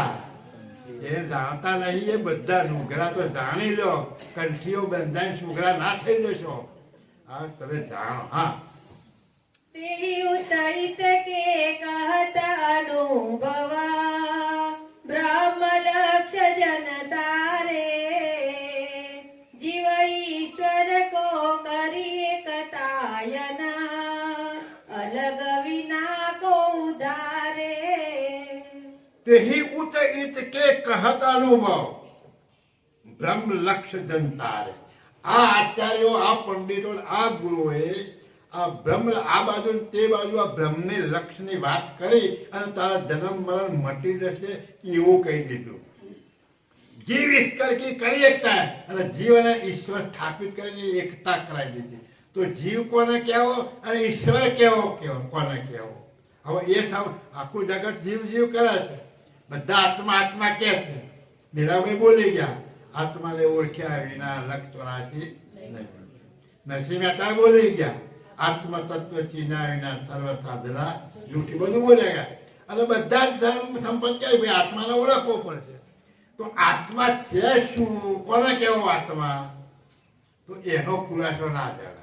તો એનો ખુલાસો જુદો જુદો તમને અંદર ઉતરો તો તમને કે ભાઈ આ ઓહમ અને સોહમ, આ લેવાતો પ્રણામ ઓહમ અને મુકાતો પ્રણામ સોહમ. આ પ્રણામ છે એ ઈશ્વર છે, પ્રણામ છે એ ઈશ્વર છે. આ ઓહમ અંદર આવ્યો અને આને જીવાડે છે એ આત્મા છે. અને સોહમ એ પરમાત્મા છે, જેમાંથી આવે છે એમાં ભળી જાય એટલે એ પરમાત્મા. એટલે આ આત્મા પરમાત્મામાં ભળી ગયો એમ તમને કહી દીધું. અને જગતના લોકોએ માની લીધું અને એ જગત ચાલે છે. અને એ પદ ઊંચું છે બાજુ, તમે એને સામાન્ય ના માનતા. આ આત્મા પરમાત્માને સમજો તો તમે ધારવા પર ચમત્કારો કરી શકો એવું પદ છે. પણ પરમ ગુરુના જ્ઞાન આગળ એ પદ અજ્ઞાન ભરેલું છે.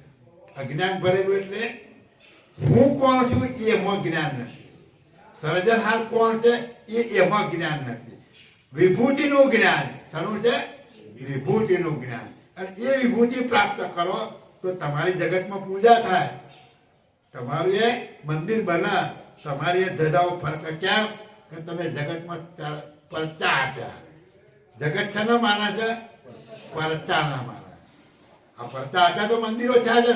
આ બજરંગ બાપાનું મંદિર કેમ નથી, એને પરચો આપ્યો એટલે. જલારામ બાપાનું મંદિર કેમ થયું, પરચો આપ્યો એટલે. જે મહાપુરુષો થઈ ગયા એમને પરચા આપે ને આપણે એને પૂજીએ છીએ. એ મહાપુરુષોએ એમને જે લક્ષ્ય હતો એ લક્ષ્ય પ્રમાણે એમને જીવન જીવી અને એ લક્ષ્યને પ્રાપ્ત કરીને એ ધામમાં જતા રહ્યા. હવે આપણે એની મૂર્તિ વગેરે એની પૂજા કરીએ, એને કર્યું એ કરો તો ધામમાં જવાય, એને કર્યું એ કરીએ તો એ ધામમાં જવાય. પણ આપણે એ કર્યું એ નહીં કરવું એ તો પગે લાગીને તો હાલ દે તો વળી મેળ પડી જાય હારો. એટલે આપણે સસ્તું માનીએ. એટલે શક્તિ પ્રાપ્ત કરવામાં આપણે મશગુલ છીએ, એને કર્યું એ કરવા માંગતા હવે કૃષ્ણ ભગવાન માન્ય છે, બરાબર. પણ એને ગીતા પ્રમાણે કોઈ જીવે છે, એ ગીતાના પ્રમાણે તમે જીવો તો સાચા કૃષ્ણને માન્યા કહેવાય. અને એ કૃષ્ણ ભગવાનનો જે ધ્યેય છે એમણે જે હું માન્યું છે એ હુંમાં તમે એ જઈ શકો. ગીતાને જેમ જેમ તમે સમજો તો, બાકી પૂજા કરવાથી ના મળે. પણ ગીતાના તમારે વાંચી અને એ પ્રમાણે તમારા કર્મના સિદ્ધાંત પ્રમાણે જીવન જીવો તો એ ગીતા તમારા કામની. એટલે દયાળુ કહે છે કે આ રીતે બ્રહ્મલક્ષ્ય બતાવ્યો અને બધાને કહી દીધું અને આત્મા પરમાત્માની એકતા કરી અને તમારું કલ્યાણ થઈ ગયું એવું તમને આ મહાપુરુષો પરગાડી દીધું. અને જગત એને માને અને એ ખોટું એ નથી, કારણ કે એ પદો મહાન છે. એ પદો પણ પરમ ગુરુના જ્ઞાન આગળ તમારું સ્વરૂપનું જ્ઞાન એમાં નથી, કર્તાનું જ્ઞાન એમાં ડિફરન્સ આટલો જ છે.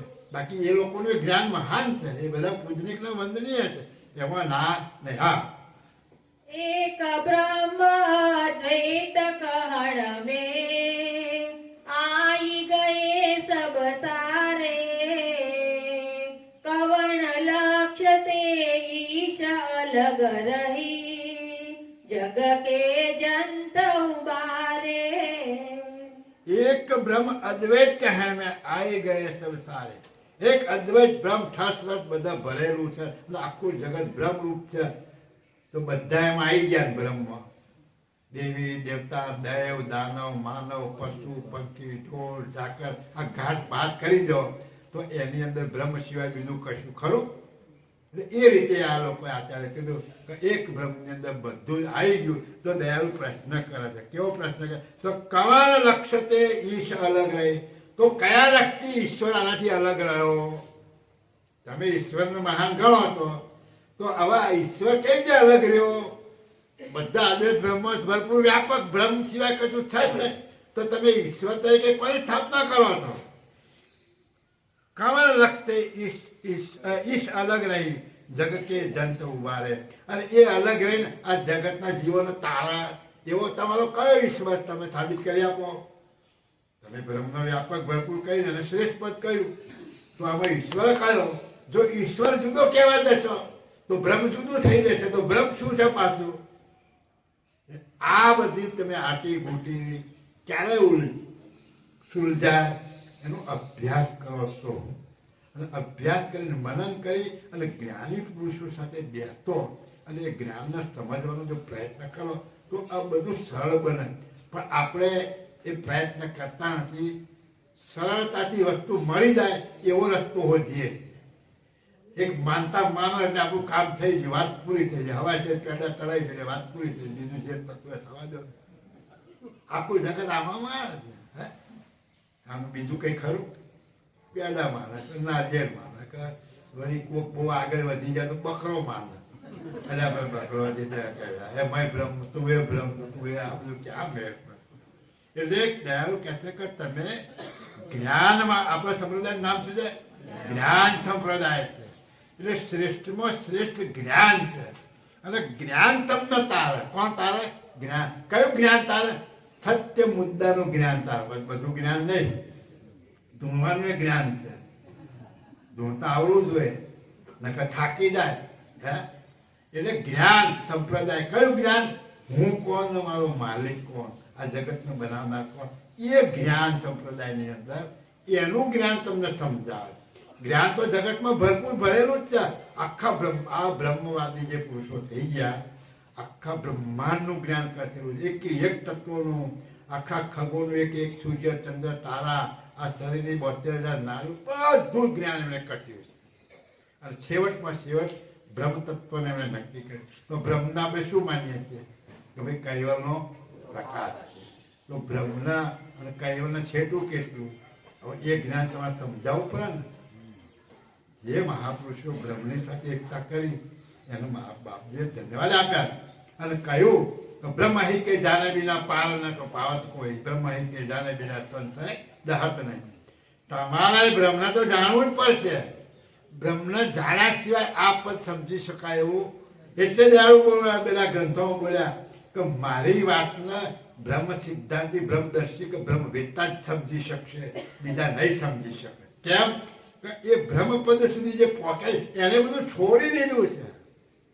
એને આ શરીરના તત્વોનું જે માન અને મોજ છે એને છોડી દીધી છે. અને છોડીને બ્રહ્મપદ સુધી ગયેલો છે. એટલે મહાપુરુષોને કરતા માલિકે આ પરમ ગુરુએ એને શ્રેષ્ઠમાં શ્રેષ્ઠ સમજ્યા છે. અને બ્રહ્મ જ્ઞાની જ મારું જ્ઞાન સમજી શકશે, બીજા નહીં સમજી શકે.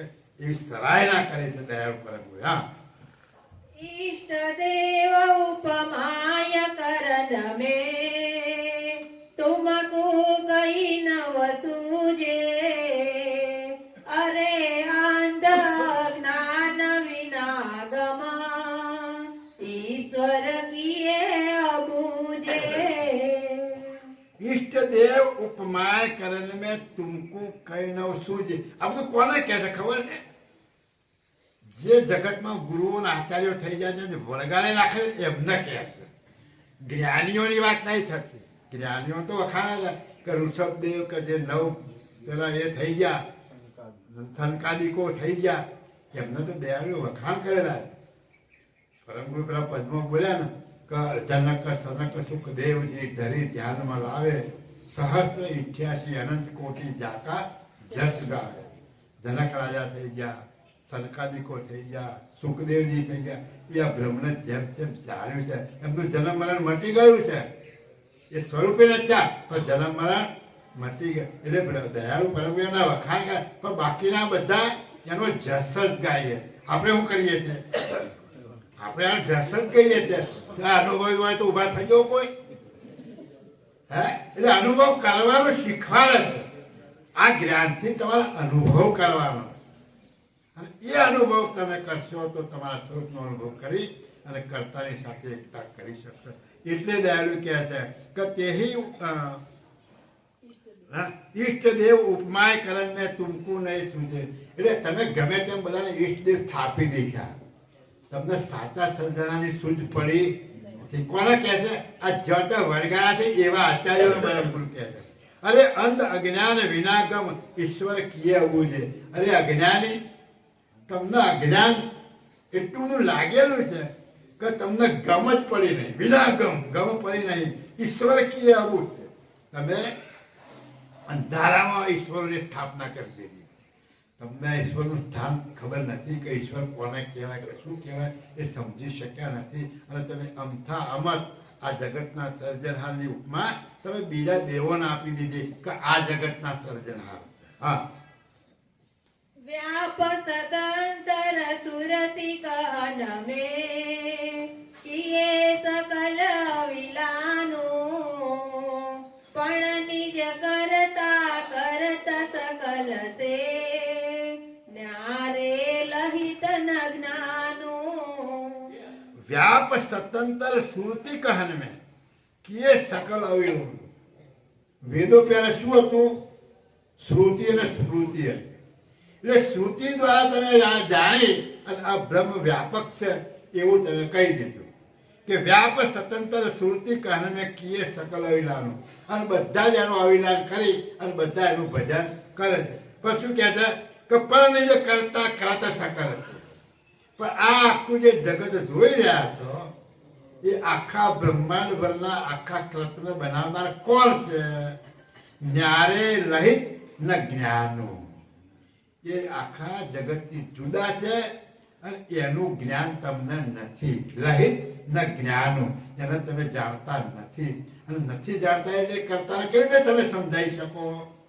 તમારી પાસે જે સમજાતી એ જ સમજાયું, એનાથી અધિક તમે સમજાવી શકતા નથી. હા, एक स्वतंत्र व्यापक वितमे सरखे सरख सबरही निज पद न्यारे विना नरणित से ईश्वर नहीं उबरही. એક સ્વતંત્ર વ્યાપિક વિત में સરખે સરખ સબર. એક સ્વતંત્ર સર્વમાં વ્યાપક તમે જે વિતની વાત કરી, જે બ્રહ્મની વાત કરી એ બધામાં વ્યાપક છે. કે સકલ સરખે સરખ સબર. બધા સરખા. દુનિયામાં જેટલા ઘાટ જે દેખાય એ બધું સરખું. બધામાં બ્રહ્મ છે, બ્રહ્મ સિવાય કશું નથી. તો કહે છે કે નિજપદ ન્યારે વિના નરણિત ઈશ્વર નહીં હોય. હવે જો એનાથી ન્યારો ના હોય તો તમે ઈશ્વરની સ્થાપના કેવી રીતે કરી? તમે એક બાજુ બ્રહ્મ કહો છો એક બાજુ ઈશ્વરની પાછી સ્થાપના કરો. જો ઈશ્વરની સ્થાપના કરતા હોય તો બ્રહ્મથી જુદો હોય તો તમે ઈશ્વરની સ્થાપના કરો ને. તો આ તો તમને ભાન નથી અને એમના અટકળે ઈશ્વરની સ્થાપના કરી દીધી. એક બાજુ તમે કહો બધામાં બ્રહ્મ સરભર ભરેલું છે અને એક બાજુ ઈશ્વરની સ્થાપના કરો છો તો આ તમે બેદલ કહેવાય. આ તમે ડોગલું જ્ઞાન કથો. એક બાજુ તમે કહો છો બધામાં એક જ મુદ્દો છે અને વળી પાછા કહો ઈશ્વર જુદો છે. તો આમાં તો જુદો તો તરતો નથી. વ્યાપકમાં જુદા પણ કોઈ આવે નહીં.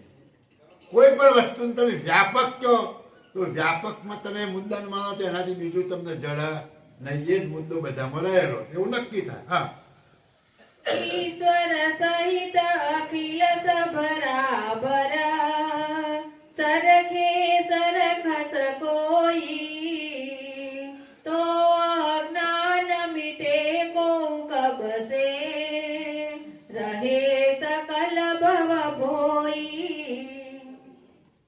તો આપણે શું કહે છે કે ઈશ્વર સહિત અખિલ સબરાબર સરખે સરખ શકો. ઈશ્વર સહિત બધા જ બ્રહ્મરૂપ છે. આ જેના સમજમાં આવશે એના અભ્યાસ કરશે ખ્યાલ. બ્રહ્મ બધું ભરપૂર ભરેલું સર્વ બધામાં ઈશ્વરમાં દરેકમાં બ્રહ્મ ભરપૂર. કે એવું તમે બોલો છો. એક સ્વતંત્ર વ્યાપિક વિત મેં સરખે સરખ સવારી બધામાં રહેલું છે. ઈશ્વર સહિત અખિલ સભાવે સરખે સરખ સકોય. બધા હરખા છે. આમાં કોઈ ઊંચ નીચ કશું જુદાપણું છે? બધા જીવ સરખા એક જ બ્રહ્મ જ છે, બીજું કશું છે ને. તો અજ્ઞાન મીટે કોઈ કબ છે? તો અજ્ઞાન કોને લાગ્યું અને એ અજ્ઞાન મટાડશે કોણ? એક જ મુદ્દો છે. તો બ્રહ્મ સિવાય કશું છે નહીં. તો અજ્ઞાન બ્રહ્મને લાગ્યું અને બ્રહ્મને લાગ્યું તો મટાડનારો બીજો બ્રહ્મ કયો આવશે પાછો? એટલે જ કહે કે તો અજ્ઞાન મીટે કોઈ કબ છે રહે સકલ ભવમય. તો આ જગતમાં અજ્ઞાન કોને લાગ્યું? આવો વિચાર કોઈ કરતો નહીં. બ્રહ્મ કેવું છે? જ્ઞાન કીધું છે. અને કેવું કીધું છે? જ્ઞાન પ્રકાશરૂપ કહ્યું છે. તો બ્રહ્મના જ્ઞાન લાગુ પડે ના લાગુ પડે? તો અજ્ઞાન કોને લાગ્યું? તો જળનું અજ્ઞાન ના લાગે. આ બાટલીનું અજ્ઞાન લાગે?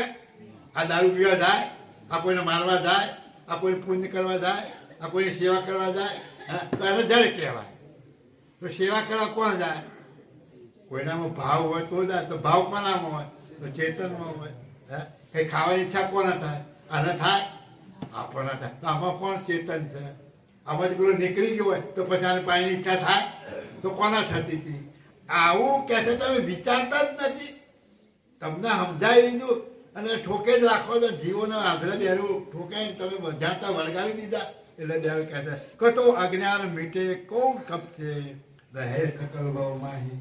જો બધામાં બ્રહ્મ ભરપૂર હોય તો ભાઈ આ જ્ઞાન કોને લાગુ પડ્યું? આપણે રામાયણમાં આવે કે રામચંદ્રનો જન્મ થયો, સાક્ષાત બ્રહ્મ રામ સ્વરૂપે પ્રગટ થયું એવું બોલે છે. તો આપણે પરમ ગુરુ શું કહે છે?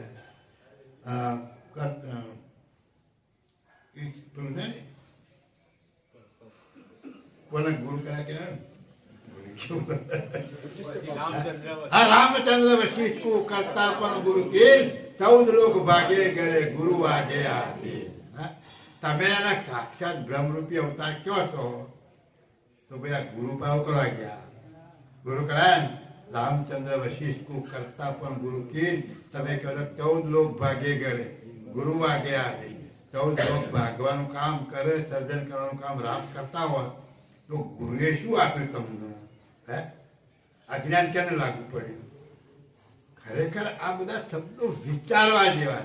કોણ વિચાર? આધ્યાત્મિક માર્ગમાં જે હોય ને એના માટેનું આ જ્ઞાન.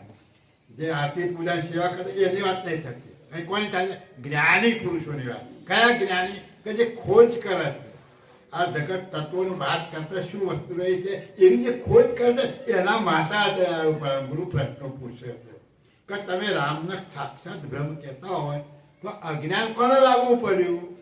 હે કૃષ્ણને સાક્ષાત બ્રહ્મ કહેતા હોય તો એમના ગુરુ હતા, બધાના ગુરુ હતા.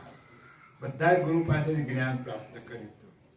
તો દયાળ કહે આવું હોય નહીં. હા होई रहे भव केसर भर को तो कौ को न भजही भजे विना भव के करता भव कहो गुण कारज सजही.